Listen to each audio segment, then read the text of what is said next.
Coucou tout le monde, on se retrouve aujourd'hui pour mes favoris et mes flops du mois de septembre. Donc je suis un peu à la bourre, d'habitude je vous fais cette vidéo fin du mois.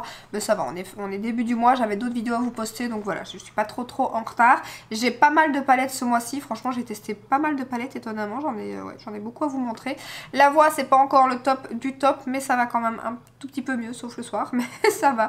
Donc je vais commencer d'abord avec les produits teint. On va commencer avec l'highlighter de chez Laura Mercier que je vous ai montré justement dans la vidéo wishlist recommandation journée gold je pense. Alors le packaging il ressort pas tout à fait comme il est, mais en fait il est rose gold. Je sais pas si en caméra j'ai pas l'impression qu'il ressort rose gold. Il est magnifique, bon par contre il est très salissant parce que c'est effet miroir et il est juste canon cet highlighter. Franchement j'aime beaucoup. Je vous refais un petit swatch, même si je vous en ai déjà fait plein de fois parce que je vous l'ai montré dans plusieurs vidéos, mais franchement voilà, il est là, il est juste magnifique, il marque pas trop la texture de la peau, il est fin et il est très joli. Donc voilà, niveau anti-cerne j'en ai deux et je vous les montre tous les deux en même temps parce que je trouve qu'ils se ressemblent plutôt pas mal. Donc j'ai celui de chez Dior, le Dior Forever Skin, je sais plus si je vous l'ai montré le mois passé ou pas, je sais plus, mais en tout cas je l'utilise beaucoup donc j'avais trop envie de vous le remontrer. Et le Lancôme qui lui vient de sortir, le teint Ultra Wear Idol, je pense, oui, le Idol Ultra Wear, si je remets les mots dans le bon sens ça ira. Donc le Lancôme est un peu trop foncé comme vous voyez par rapport au Dior. Le Dior est vraiment bien, lui c'est le T, non c'est le 1N pardon, et le Lancôme c'est le 3. Donc voilà, j'aurais dû prendre une teinte un peu plus claire mais elle était plus dispo à ce moment là. Franchement ils sont vraiment bien, ils sont hydratants, ils ont une couvrance moyenne, pas totale, mais moi ça me suffit. Ils tiennent super bien, ils filent pas dans les ridules. Après moi je les poudre, donc à voir si on les poudre pas, mais franchement c'est deux anti-cernes que je trouve qui se ressemblent pas mal et que j'aime vraiment beaucoup. Après ils sont pas donnés mais la quantité est plutôt pas mal dans chaque, je pense qu'il y a 12-13 ml, donc c'est vraiment pas mal, vous en avez pour un bon petit moment. Et c'est tous les deux des embouts assez gros comme le Shape Tape. Tous les anti-cernes qui sortent en général maintenant ils ont toujours un embout assez gros comme ça et ça me dérange pas du tout non plus. Donc voilà, ça c'est deux petites pépites. Il y a moyen de les trouver beaucoup moins chers sur Kapao, sur Calista Parfum, sur My Origins et souvent avec des codes promo aussi, donc ça c'est cool. Ensuite, niveau teint, on va rester, et c'est ce que je porte bien évidemment sur le teint. Niveau anti-cerne, aujourd'hui je porte le Dior. J'ai presque essayé de porter tous les produits dont je vais vous parler aujourd'hui. Donc j'ai mis la palette de teint de chez Charlotte Tilbury. Et donc je porte le bronzer, le blush, l'highlighter. Alors je vous montre. Donc en bronzer j'ai mis cette teinte-ci qui est plus pour un contouring. Mais franchement en bronzer je trouve qu'elle va nickel aussi. L'highlighter de la palette il est magnifique. Le blush par contre j'avais pas trop aimé, mais je l'ai utilisé avec un pinceau qui n'était pas assez dense parce que c'est quand même une texture assez compacte. Donc du coup entre la poudre et la crème entre guillemets. Donc je l'utilise avec un pinceau de chez Brushwork. Voilà, un pinceau blush mais qui est beaucoup plus dense, qui est moins souple que les autres, et du coup ça a été très bien avec ce pinceau là. Donc franchement elle est vraiment très jolie. Elle est pas donnée du tout hein. Bon là il y a les journées gold qui arrivent, vous savez la choper aussi sur Fait l'Unique, mais elle est vraiment très jolie. Ensuite, niveau rouge à lèvres, j'ai celui que je porte sur la bouche, c'est le nouveau de chez Charlotte Tilbury, c'est le super modèle. Alors c'est pas un nouveau celui-là, c'était un qui était déjà, qui existait déjà avant, mais il a été en rupture de stock pendant un bon moment et en fait elle l'a ressorti pour sa nouvelle collection.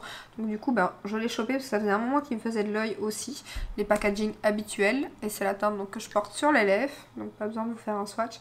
Mais il est canon, mais voilà, vous savez que j'adore les rouges à lèvres Charlotte Tilbury, ils sont top. Donc là c'est un mat, il est vraiment très bien. J'aime beaucoup son rouge à lèvres. J'ai le Super Fabulous aussi que j'ai acheté, mais je ne l'ai pas encore testé par contre. Mais celui-ci, j'aime beaucoup, nude comme j'aime. Et ensuite, je voulais vous reparler du Pat McGrath. Alors par contre, la teinte, j'ai pas regardé avant de commencer, mais je pense que c'est le Omi. Ouais, c'est ça, c'est le Omi, parce que ça a été écrit en tout petit, c'est le miniature. Je vais tester ces rouges à lèvres ce mois-ci en les mettant dans ma rotation make-up. Et mon dieu, mais comme il tient du feu de Dieu. Donc je vous mets un petit swatch. C'est un crémeux, mais alors quand vous l'appliquez, j'ai été super étonnée de la tenue du rouge à lèvres. Franchement, même après avoir mangé et tout, j'ai l'impression qu'il y a un petit fini qui part, mais qu'il y a une teinte qui vous reste quand même sur les lèvres. Et on voit vraiment que c'est le... Enfin, c'est le rouge à lèvres, il bouge pas quoi, c'est un truc de fou. Et après un certain moment, en fait, si vous passez par exemple un mouchoir, et bien il n'est plus du tout, je me suis bien fait des bisous pendant la journée sur la main, je me dis mais il transfère pas en fait, il m'a l'air bien sec et tout. Et en effet, en me faisant un bisou sur la main, je me suis dit mais il transfère pas et c'est un rouge à lèvres. J'étais super étonnée. Franchement, quelle tenue de fou quoi. J'ai pas compris. Et la teinte est magnifique aussi, bien évidemment. Donc ça, c'est la teinte Omi que j'ai mis sur l'highlighter. D'ailleurs, je le vois là, du coup. Donc voilà, pour les rouges à lèvres, pas grand chose ce mois-ci en niveau rouge à lèvres. D'habitude, il y a plus de choses, mais là, j'ai pas acheté grand chose. Par contre, il y en a pas mal dans ma wishlist. Donc à mon avis, il y en aura pas mal le mois prochain. Mais ce mois-ci, niveau lèvres, bah, j'ai tourné entre ces deux-là. Et bah oui, j'ai tourné beaucoup avec le Pat McGrath ce mois-ci pour l'instant. Donc ensuite, niveau palette. Alors, niveau palette, j'ai celle de chez Viseart que je vous ai montré pas mal de fois. Donc c'est la violette étendue, comme ceci. C'est un drôle de nom. J'aime trop le packaging, il est trop beau. Je me réjouis déjà de recevoir la Norvina qui est dans les mêmes tons mauve comme ça et tout. Rien que parce que les make-up que j'ai fait avec cette petite palette, j'ai adoré. Donc j'imagine même pas avec la Norvina. L'argenté ici, on a l'impression qu'il est argenté, mais il a des reflets mauve. Je sais pas si vous verrez à la caméra. Mais il a des petits reflets ouais, vraiment dans les tons de la palette. Et elle est magnifique. Je fais que me maquiller avec et j'aime trop. D'ailleurs, le dernier make-up que j'avais fait avec les strass, vous avez beaucoup aimé. Et c'est vrai que c'est un make-up que j'ai beaucoup aimé aussi. Je le reproduirai peut-être dans une prochaine vidéo, à mon avis. Et ensuite, la palette que j'ai sur les yeux, je voulais aussi vous la montrer. C'est dans ma rotation make-up. C'est bien les rotations make-up comme ça parce qu'on ressort des palettes qui sont dans nos tiroirs qu'on a achetées depuis un moment et tout. Et puis on les redécouvre. Et franchement, ben, c'est le cas avec celle-ci. C'est la Uoma et c'est la Black Magic Carnival. Bon, déjà, le packaging, j'adore, premièrement. J'ai ressorti celle-ci parce qu'il y en a une autre de chez Uoma dans les tons verts. Et les lumineux sont très secs, très granuleux, je vous l'avais dit. Et du coup, je suis mitigée sur cette palette. Et je me suis dit, mais ça tombe bien que j'en avais d'autres. Je vais tester celle-ci. Et celle-ci, par contre, c'est tout l'inverse. Elle est magnifique. Mais magnifique. Je vais vous swatcher les lumineux, le vert, là. Les deux que je porte sur les yeux. Ils sont magnifiques. Franchement, j'aime trop. Ils sont bien métallisés. Donc là je vous ai swatché les deux que j'ai sur les yeux, donc le mauve et le cuivré ici rouge, super beau. Le vert est magnifique. Je vais vous faire des petits swatchs. Voilà, magnifique. Ils se travaillent super bien, les mats se travaillent super bien, ils se mélangent entre eux super bien aussi, enfin les canons quoi. Vraiment canon. J'aime trop. Ensuite, je ne pouvais bien évidemment pas ne pas mettre pardon, la Natasha Denona, la rétro palette. Donc voilà, bien évidemment, je ne pouvais pas ne pas la mettre. Elle est magnifique. Elle est magnifique. Donc voilà, je vous ai fait un make-up avec. J'en ai mis des photos aussi sur Insta de make-up que j'ai fait avec celle-ci. Mais à mon avis, dans un Get Ready With Me, je vous ai dit, hein, quand j'aurai des nouvelles choses, mais pas forcément de palette ou quoi, je vous remettrai un petit make-up avec cette palette pour vous montrer d'autres propositions. Ou qui sait, je ferai peut-être même une palette 3 looks, pourquoi pas, je verrai. Mais franchement, c'est une super bonne palette. Et vous voyez, les fards mat sont vraiment très crémeux parce qu'ici, on voit vraiment le pinceau à l'intérieur. C'est un petit peu embêtant parce que ça abîme le fard, mais canon les fards. Ensuite, énorme coup de cœur aussi pour la Carnival Be Perfect que j'adore. Franchement, c'est une de mes préférées. Pour l'automne, elle est juste magnifique. La Color Story est sublime. Elle est terrible. Elle prend tout mon écran. Mais elle est juste magnifique cette palette franchement. Et le prix je trouve pour le nombre de fards, la grandeur de la palette et tout. Je trouve que c'est vraiment, enfin moi je trouve ça assez abordable pour une palette aussi énorme. Surtout que vous avez moyen quand même de la choper avec un code promo. Moi pour une fois je l'avais chopée sans code promo. Je la voulais absolument et je ne regrette pas mon achat. Donc mais avec un code promo elle vaut trop le coup. Donc voilà franchement. Et le packaging j'aime beaucoup aussi. J'aime beaucoup. Ensuite, deux palettes qui sont aussi niveau budget, voilà, hors de prix, mais qui sont sublimes, que j'ai testé ce mois-ci. C'est bien évidemment Pat McGrath. Donc j'ai testé ces deux-ci, la nouvelle, et une plus ancienne, mais que j'aime beaucoup aussi. Donc je vais vous montrer. Bon, elles sont toujours dans leur packaging, parce que leurs packaging sont tellement magnifiques qu'il est hors de question de jeter ça. Et en plus de ça, pour les reconnaître, elles sont pas évidentes hein, si elles sont pas dans leur packaging parce qu'elles sont toutes noires, toutes comme ça. Donc à moins de regarder derrière, qui est pas super évident, je les laisse dans leur packaging. Donc voilà. La beauté. Bon, la beauté est bien évidemment ici. Alors les 4 fards, juste magnifiques. Bon, bien que le reste est beau aussi, mais là vraiment les 4 fards dans cette palette sont juste sublimes. Ça ressort un peu, c'est magnifique. Je vais vous faire un petit swatch quand même. Parce que ça se doit, hein, ces fards là sont juste... Splendide. Je vais faire les 4. Voilà. Alors je sais pas si vous verrez les reflets ici. Oh mon dieu, mon dieu, mon dieu, mon dieu. Ces deux-là, là, sont trop beaux. Ils sont trop beaux. Bon, du coup, je sais pas où je vais vous faire les swatchs. C'est du n'importe quoi, les swatchs. Voilà. Vraiment n'importe quoi, ça ne ressortira pas. Ah, peut-être comme ça. Oui, comme ça. Oh là là, c'est trop beau. Ces deux fards sont magnifiques. Bon, le rouge est sublime aussi. J'avais fait un make-up aussi dans une vidéo. Enfin, je ne l'ai pas réalisé en vidéo, mais j'étais maquillée avec. Et magnifique. Magnifique. Sublime, ces palettes. Et ensuite, la nouvelle. Hop. Je vous ai fait les swatchs aussi en vidéo. Et elle a un petit peu de casse celle-ci, donc il y a souvent un petit peu de paillettes. Mais voilà, magnifique aussi. Magnifique. Bon, j'ai ma main qui est un peu pleine de swatchs, donc je vous mettrai soit la petite vidéo dans le petit i si j'y arrive, si pas en barre d'infos, si vous voulez aller voir les swatchs de cette palette, mais elle est juste canon, canon, canon. Voilà, voilà. Et niveau top, c'est terminé. Alors, le mi-flop, qui est vraiment, bon, plus quand même un top qu'un flop, mais en fait, c'est le produit crème de chez Jouet Cosmétiques. Alors, j'adore le côté bronzer. Par contre, je trouve ça un peu dommage parce que le côté highlighter est trop foncé. Donc ça, c'est le côté bronzer. Bon, déjà, je vais vous le sortir. Niveau quantité de produit, on n'a que ça. Donc à mon avis, ça va pas durer 10 ans. Par contre, le bronzer est juste sublime. Je sais pas où je vais vous le swatcher. Je l'ai déjà utilisé avec vous en vidéo. Il est juste magnifique. Voilà, on va arriver là. Il est sublime. Par contre, l'highlighter, je suis pas fan. Il est pas top. Il est foncé. Il a pas le fini lumineux que j'aime dans les highlighters. Il est... je sais pas comment expliquer, mais j'aime pas trop. Donc voilà, il est juste ici. Bon, après, estompé. Mais oui, j'aime pas trop. Il est un peu trop... je sais pas, il ressort un peu brun, un peu bronzer lumineux, du coup. Mais tirant quand même un peu sur le chaud. Alors que le bronzer, pas du tout. Je sais pas si vous le voyez encore estompé ici. Et voilà. Highlighter, voilà. J'aime un côté, j'aime un peu moins l'autre. Bon, je l'utiliserai, hein, quand j'utilise le bronzer, je mets l'highlighter. Mais voilà, par contre, le côté bronzer, j'aime beaucoup. Par contre, le prix pour la quantité, c'est très peu, je trouve, hein, parce qu'il est quand même pas donné. Le packaging, j'aime beaucoup aussi. Et étonnamment, pour une fois, j'aime bien le produit crème. Donc voilà. Et niveau flop, maintenant, alors, avant que j'oublie, j'ai mis ce produit-ci qui n'est pas un flop, mais c'était pour vous parler de la collection Disney parce que je ne l'ai plus, qui a été une catastrophe pour moi.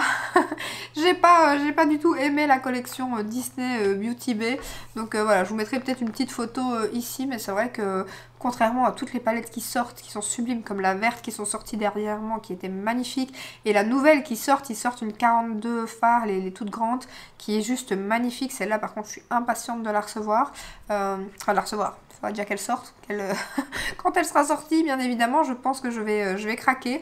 Ou sait-on jamais, peut-être que Beauty Bay me contactera, vu que quand ils ont des nouveautés, des fois ils me contactent. D'ailleurs, ils m'ont contacté là pour que je puisse choisir un produit de la collection de Noël.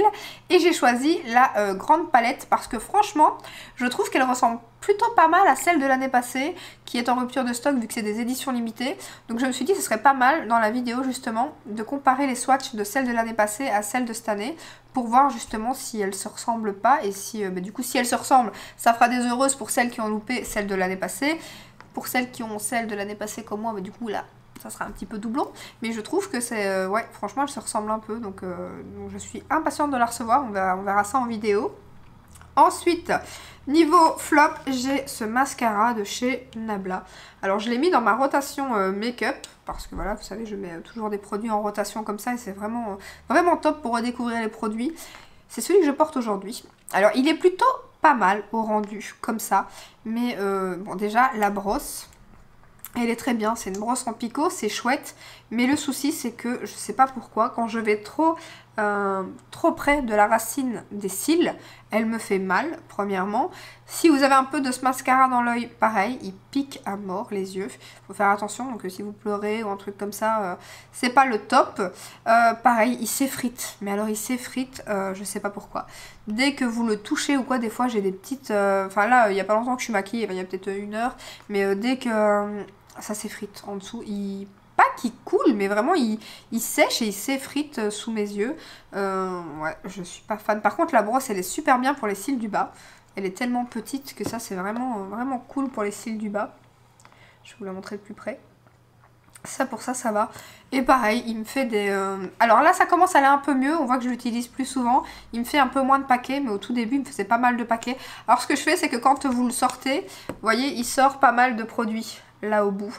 Donc, j'essuie tout le bout sur le... Et je retire tout le produit, tout le surplus, quoi. Parce que sinon, les paquets, c'est encore pire. Donc, ouais, c'est dommage parce que je le trouvais plutôt bien, le packaging. Moi, je trouvais ça chou et tout. Et il est bien noir. Il fait quand même un petit volume. Mais ouais, je suis pas fan. Ensuite, niveau anti-cerne, j'ai le Anastasia.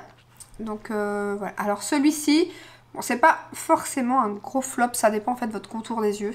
Il a un fini mat, il est assez couvrant. Bon, ça c'est bien pour celles qui ont beaucoup de cernes et tout, il est très très bien couvrant. Mais il est sec et fort mat, donc du coup il a tendance à marquer un peu les ridules. Enfin un peu beaucoup, ça dépend les ridules quoi.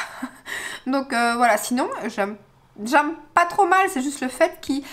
Voilà, il marque plus mes ridules que les autres, donc du coup bah voilà, je l'aime un peu moins, sinon...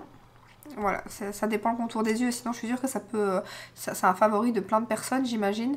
Mais c'est vrai que moi, avec cette histoire de ridule, ben, pourtant j'en ai pas des masses pour l'instant, j'ai de la chance, pourvu que ça dure. Mais voilà, du coup le fait qu'il est fort sec, mais il est un peu trop mat, il aurait fallu qu'il soit un peu plus semi-mat. Donc sinon la teinte elle était parfaite, je sais plus quelle teinte j'ai pris, mais la teinte elle était bien. Bon après je vais l'utiliser, hein, c'est pas dramatique à moi, mais je l'utilise des jours où je sors moins ou des choses comme ça. J'ai pris la teinte numéro 4. Donc voilà. Et ensuite il me reste un petit produit de chez Rare Beauty. Donc je vous l'avais dit dans la vidéo, mais j'ai pas trop aimé ce produit. Alors je comprends pas parce que dans les commentaires, apparemment, personne n'a eu ce problème de goût et d'odeur. Est-ce qu'il y a plusieurs finis, plusieurs produits de cette gamme et que celui-ci... Bon, je fais ça, je sens plus grand chose en fait, si je sens quand même un peu, mais j'ai le nez à moitié en compote, mais je sens quand même. Mais j'ai pas trop aimé. Ouais, franchement, Après, la pigmentation, ça va, mais j'ai pas trop aimé la teinte. Je trouvais qu'elle m'allait pas trop. Ouais, je suis pas du tout fan de ce petit baume à lèvres. C'est plus un baume teinté, je pense. Donc la teinte, elle est juste ici. Mais sans plus. Voilà, je l'achèterai pas en full size, quoi. Par contre, j'aimerais bien tester les liquides mat de cette marque. Il faudrait que je regarde. Là, que ça va être les Journées Gold. J'aurais bien aimé, bien que Journée Gold, quand on reparle de Journée Gold, c'est mon dernier produit de toute façon. Les produits Huda sont arrivés, donc ça c'est trop cool. Et il y a les rouges à lèvres Too Faced aussi que je vous ai pas montré, que je vais vous montrer dans une wishlist prochainement. C'est des rouges à lèvres avec le raisin en forme de cœur. Il y a une teinte qui me faisait trop envie. Alors au départ ils sont arrivés hier, il y avait que 7 teintes sur 12. Aujourd'hui il y en a 10 sur 12, donc clairement... Ce rouge à lèvres, voilà, partie de ma wishlist aussi. Donc du coup mon panier Sephora Gold a un petit peu grandi avec Huda et tout. Donc du coup, voilà, il va falloir faire... au départ je m'étais dit ça va, je vais pouvoir prendre tout ce que je pensais prendre. Mais du coup non, il va falloir faire un petit tri quand même. Voilà, c'est bien sans être bien. Mais voilà, les produits Huda sont sortis. Le pinceau aussi de la collection, trop bien. Et... Ah j'avais peur, je croyais que j'étais floue. Et sinon, bah c'est tout. Mais il risque d'y avoir encore d'autres sorties d'ici ce week-end. Donc il va falloir faire des petits choix pour ces journées gold du coup. Et apparemment, l'une d'entre vous m'a rappelé aussi, mais j'avais complètement oublié, il y a des journées gold au mois de décembre aussi. Donc ça c'est bien pour les coffrets de Noël. Surtout chez Tarte, chez Too Faced, j'ai vu des beaux coffrets. Donc ça c'est trop bien. J'avais complètement oublié qu'il y en avait encore un fin d'année. Donc ça c'est trop cool. Donc voilà pour mes favoris et mes flops du mois de septembre. J'espère que cette petite vidéo, comme d'hab, vous aura plu. Si c'est le cas, n'hésitez pas à liker, à vous abonner. Et je vous dis à très bientôt dans une prochaine vidéo. Ciao ciao, la mouche.